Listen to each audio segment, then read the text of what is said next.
Okay, you got me. I'm late. But that's not my fault. I knew I was going to be busy this week, so I did pre record this video so that I could make sure that I still posted on time. But when I went to edit it, I noticed that my audio picked up the air purifier in the background.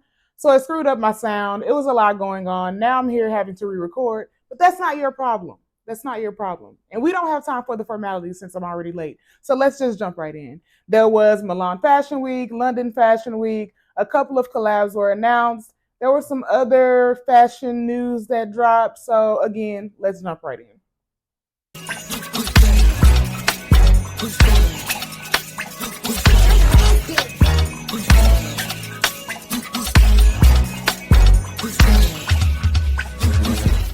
I have a controversial yet brave statement. London and Milan Fashion Week were pretty much the same. Most of the things that went down the runway for every brand were pretty similar. I did notice, and it could be in part that a lot of the houses are trying to tone things down and be more conscious of everyday wear and what the everyday woman would work into their wardrobe. So a lot of the things were more about silhouettes, less about just the theatrics of it all. So even brands that are usually more out there with their designs, they were kind of toned down. Again, my controversial yet brave statement, if you didn't pick up on it was kind of boring, but I don't want to say that because I don't want to disrespect these people and their designs because I know they still put a lot of work into it. But for me in my house, I wasn't impressed. But that's just me. Who am I? I'm nobody. Oh, great segue because I didn't even introduce myself. If you're new here, I'm Adriana. I used to work in the fashion industry. Now I just give my unsolicited opinion and advice on fashion on YouTube. Now I do something else that's kind of boring, but we don't have to talk about that. If you're not new here, we locked in. You already know. What's up, twin? But yeah, I just want to point out a couple of things that were exciting to me, a couple of the pieces that came down the runway that I did like, and the shows that I did enjoy. And then also, of course, we're going to talk about the Tyler Louis Vuitton collab. Prada said bows are here to stay. Okay. Prada sent down these cute little dresses that had bow detail all across the front. So there was a pink one and a deep purple one. They also had, like every brand had, a couple of mustard shades thrown in. They had some charcoal gray pieces thrown in. But what I really liked from Prada are these tweed skirts they had. They kind of tied across they tied in the back like an apron a little bit. So the front was tweed and the back was silk, and it was so cool. That was a different design detail. But that's it. Oh, they also had these Lettermans that had P's on the front, and the year that the house was established was also on the Letterman. It's kind of giving Celine a run for its money with the Letterman jacket. I lied that fast. It's not giving Celine a run for its money with the Letterman. It only looks similar because Celine has a C on theirs and Prada had the P on theirs. But I did think the idea of a Prada Letterman was cool. Honestly, with all the bow detail and everything, it kind of gave Miu Miu like a little crossover from their sister brand, but I digress. That's it from Prada. Maybe I'll post some other pictures of the show up here somewhere, but I only like the tweed skirt with the satin or silk back. That was the only cool thing that they showed to me. Now, the Burberry show. Daniel just insists on trying to make Burberry into Bottega. I don't know if it's just his signature style in general, and he has a hard time. Again, to me, these are my opinions. Who am I? Again, nobody. I'm just a poor black girl from Dallas, Texas.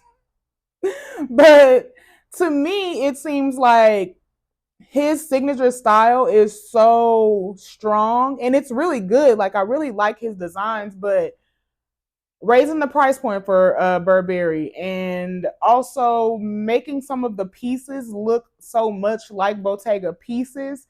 I don't know how well that's gonna fare in the market. I don't know if a lot of those pieces may show up in an outlet store in London somewhere. But I'm interested to see what his next couple of shows look like. But this one looked like Bottega. He had a moleskin trench that came down the runway that was pretty cool. There were a couple of yarn fringed sweaters that again looked like Bottega to me. To me. It's my opinion, okay? I have to keep saying that because I was not really that impressed with Fashion Week. I'm so sorry. He sent down this caramel, if you will, knit dress that was pretty cool. Yarn fringe sweaters that look like Bottega. And then also he had this kind of cropped waist length cream jacket, and I don't know what.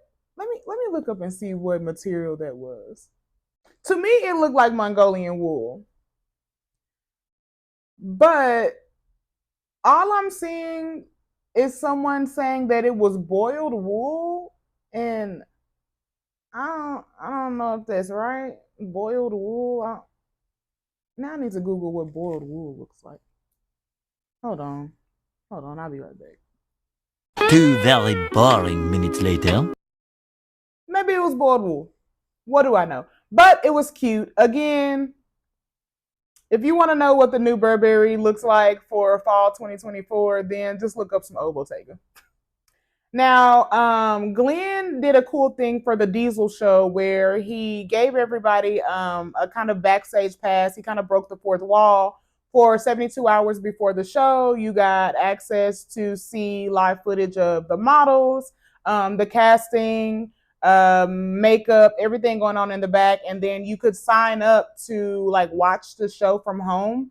And some people that watched the show from home, they were broadcast on screens as the models walked down the runway. You know what to expect from Diesel.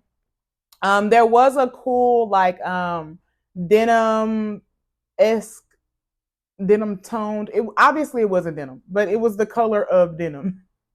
um, Coat that looks beautiful going down the runway. He did a thing where he had fur trapped under mesh, so it gave the effect of feathers on the pieces. That was cool. But again, a Diesel show is a diesel show.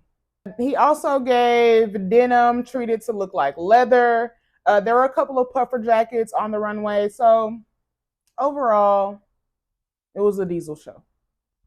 So for the Gucci show, Sabato said that he didn't really have a theme in mind, which, bro, don't tell people that.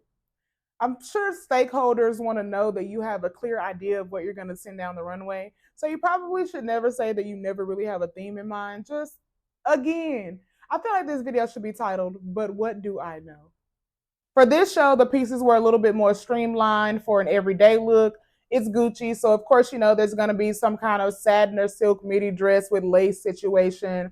Of course, he's going to show the double G brief underwear under something. There were cool jeweled romper sets that were cinched at the waist with these tiny, thin double G belts. There was a knitted set situation. There were two actually. I believe one was cream that I really loved, and if I had the money, I would definitely get that. That would be the one set or piece that I got from the show. It was kind of like a knitted kind of cocoon coat. It gave me the idea of, it kind of reminded me of a designer version or a more upscale version of like a cardigan, pretty much like a wool cardigan, super thick, and then it had a dress under, beaded detail at the bottom. Everybody always looks good going to Gucci shows. I always enjoy Gucci shows, but this one again, it was Gucci. There was really nothing exciting about it for me besides, like I said, the knitted sets that he sent down the runway. So when Jeremy Scott decided to step down from Moschino, I was very curious about what the next designer would bring to the table. Jeremy brought a lot of, now Jeremy be doing a lot now. I can't lie. He be doing a lot. But I felt like he was such a good pairing for Moschino. Nobody does kitsch quite like him, and Moschino has always been known to be a brand that's a little bit more out there with their designs. Of course, Jeremy brought them, the moments with the McDonald's collection, with the Barbie collection, with the paper dolls collection, so many different things that I was curious about what his replacement, like I said, would bring to the table. They announced his replacement as Renee, who used to be the former head designer for women's wear at Gucci for a long time. Announced him as Jeremy's replacement back in early November. And then, sadly, a couple of days later, he passed away. So they brought on Adrian, who worked for Loewe for over a decade, to be the replacement for Renee, who replaced Jeremy. At any rate, I was very curious about what their runway would look like, and it was great. Honestly, Moschino had the best runway to me for Fashion Week so far, all of the Fashion Weeks so far, just because it was a perfect blend of cool pieces, cool kitschy pieces, but more everyday wear. So like for instance, he had a smiley face like sweater that you could dress up and down. I could easily see pairing that with some camo cargos and any kind of cool boot or shoe. There was a long billowy skirt that had a cloud print on it that was paired with a cardigan. And he really drove the point home about like just more everyday wear. When he sent the model down the runway wearing a trench coat and carrying like a grocery bag that had baguettes and other groceries in it. So again, I love the Moschino show. Of course, he showcased the famous Moschino question mark print and pattern. Of course, there was this cool. I can't tell if it was a skirt or a maxi dress, but it was a long flowing situation at the bottom and it had like mixed patterns and prints on it. That was so fly. Again, I could do a whole video on that Moschino show because I really, really enjoyed it. They also brought down the heart bag that was famously worn by Nanny Fine in The Nanny, and they did like a little reimagination of it, and that was sent down the runway as well. I loved the Moschino show. I cannot say that enough. We can just honestly, all of the bigger brands, we can just rush right through them, to be honest. Because if I say one thing about them, it could also go with the rest of the brands. Fendi, Bottega, Ferragamo, the colors were olive, burgundy, creams. Of course, every of all of those designers had other pops of different colors. Mustard, one had navy blue, but it was a lot of olive and cream, pretty much.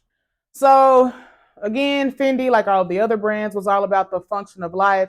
So they showed some tufted shearling, showed some stitched leather. They did pair navy blue with like a camel or caramel colored like leather skirt that I really like that color pairing together, and I'll probably like do that later on in the season. Um, but yeah, olive, navy blue, burgundy. Bottega actually had two pieces that I thought was really cool. They had this coat that looked fringed, but it was completely made of leather. It was such a cool way to manipulate the leather and just give it a different look. They had this black and white dress that had well, the dress was black and then it had like black and white kind of fringed or feathered detailing at the bottom. Super cute. They had this cool like snake belt that was really fly. I cannot tell a lie. I was not trying to rhyme there. That wasn't like a time where I was trying to make a corny joke. That just came off the cuff because I be rapping in my spare time. I'm lying. Okay, let's move on. Let's forget that ever happened. Also, what really stood out to me, and this may seem kind of boring to everybody else, but I really thought it was a good like everyday work dress. If you work, if you work in fashion, where I work, I don't even wear makeup to work. So, I mean, whatever. But if you work in a place where, it's a little bit more fashionable, they had this dress that had a cool color blocking detail. So the bottom was like a cream color. It gave a little bit of pleating detailing at the bottom. And then the top half was olive and a burnt orange. I couldn't tell if it was burnt orange or maybe like a more toned down burgundy tone, but that was such a beautiful dress. I really loved it. Again, it may be boring to everybody else, but that was my favorite piece that came down the runway for Bottega. The Ferragamo color pattern was, you guessed it, olive, burgundy. Oh, they had mustard yellow though. They did have a few cool pieces at Ferragamo though, and I always just want to talk about Ferragamo because their creative director is black. Whatever. So Ferragamo brought down this like fish scale detail. I'm sure there's a different actual term for it that I should know because of how much money I paid for my fashion degree. But to me, it looked like fish scale. So it was like a burgundy, like long sleeve mini dress that was so cute. And then they also had these cute maxi dresses that was satin at the top. It kind of like had a scowl neck detail. And it looks like a satin mini dress, but the length of the dress was actually like a sheer. I don't know if it was material it was, but then it had a feather trim. So that was so cute. They had some cute little feather shoes that kind of looked like they didn't look like it, but if you didn't actually stare at them, it reminded you the shape of them looks like those Bottega balloon mules. So that was cool. Trying to think if they had anything else that I liked. No, burgundy and olive. That was it. And honestly, I like those colors together. So I don't want to make it seem like I'm just like not loving that color pattern. I think it was a cool color pattern, but I just wasn't expecting everybody to have it, even though that's usually what happens in fashion. I think maybe this year was a little bit more noticeable. I don't want to keep ranting about everybody looking the same, but maybe it was a little bit more noticeable this year. Hermano Scorvino had the same color pattern, burgundy, olive. Let's not keep harping on that. But I actually liked this show. They had a lot of like charcoal gray tailored pieces that I loved, bustier dresses. They had this cute little set that was like a corset with a mini skirt with the overcoat to go over it. They had like a kind of button up mini dress coat situation that I really enjoyed. They had a couple of cream pieces that I liked, a couple of blush or nude pieces that I liked. I really enjoyed that show, even though this is a good way to do the same color pattern or the same color palettes, rather, but kind of show it in different ways. Did it still look similar to everybody else? Yes. Again, I'm sorry. I said I wasn't going to harp on it anymore, but I'm human. Bear with me. But I really enjoyed that show. Yeah. I don't really hear a lot about Vivetta, but for me, I love their pieces because they're a stand-in for Dolce. I don't buy Dolce for my own personal reasons, and I don't support Dolce for those reasons. But I do own one piece from Dolce. I own a pair of like platforms or wedges that they have, and I can't lie, you got me. Dolce does the best wedge, and it is the only wedge that I would ever put my foot in, to be honest. Because let me tell you a short story about wedges. Don't. At any rate, when I say it's a stand-in for Dolce, for me, what I mean is they give floral and lace. I feel like that's a lot of Dolce pieces. Dolce does a lot of like frilly, like romantic looks, and so does Vivetta. So I want to highlight. They had a couple of pieces that came down the runway that I really enjoyed, but my favorite is how they styled this kind of like pale yellow lace romper. It had a yellow cardigan underneath. They paired it with some white lace tights. I really, really like that look. They also had a lace blue look that I enjoyed a lot. But yeah, Vivetta really kind of stood out to me because it wasn't I Live in Burgundy. All right, I'm tired of looking at myself without makeup on this screen, so I'm gonna wrap this up. R13 didn't have a runway show, I don't believe, but they did have their pieces shown in their showroom. I really love R13. I look to them a lot for outfit inspirations for like everyday looks. A lot of like if I'm going somewhere, but it's not dressy, but I still want to give like cool girl vibes. I always refer to R13 looks, even some of their older pieces. They do layering really well. For this collection, they showed some printed cardigans that were really cool, but they had these slouchy, like kind of oversized cowboy boots that were so fly. Oh my God, I really want to start putting my money away to buy those boots when they are actually released. I need these boots. I cannot stress enough how much I want these R13 boots. If the universe can hear me thinking about how much I really want those R13 cowboy boots, please, roll of thunder, hear my cry. All right, we're gonna speed through the couple of fashion announcements because, like I said, I'm tired of looking at myself looking ugly without makeup on the screen. So, Tyler the Creator for Louis Vuitton. Tyler the Creator is one of my favorite artists ever. I love everything he does. I love the fact that he goes all in. I love the fact that he uses his imagination and pulls from so many different references for everything he does. Pharrell let him do a capsule collection for Louis Vuitton, and it gives like a more upscale Golf Lafleur vibe. Now, Golf Lafleur is in Neiman's, so it's already upscale. I think the cardigans retail for like 400 or 450. But those Louis Vuitton pieces really scream Tyler. He he hand drew. I swear I got 2 degrees, y'all. He hand drew the Louis Vuitton monogram for a couple of the pieces. There's a waffle like Speedy that's so fly. A lot of cool belts, a lot of cool shoes. I love Tyler, and I held off on my birthday purchases to make sure that I had the money put up to buy something from the Tyler collection. I lied that fast because I did buy one thing for my birthday. We talked about on one of my other videos, I think one of my first videos for my wish list, that I wanted that small pink Prada clutch or Prada bag, or maybe I said I wanted blue. I think I said I wanted the small blue Prada bag.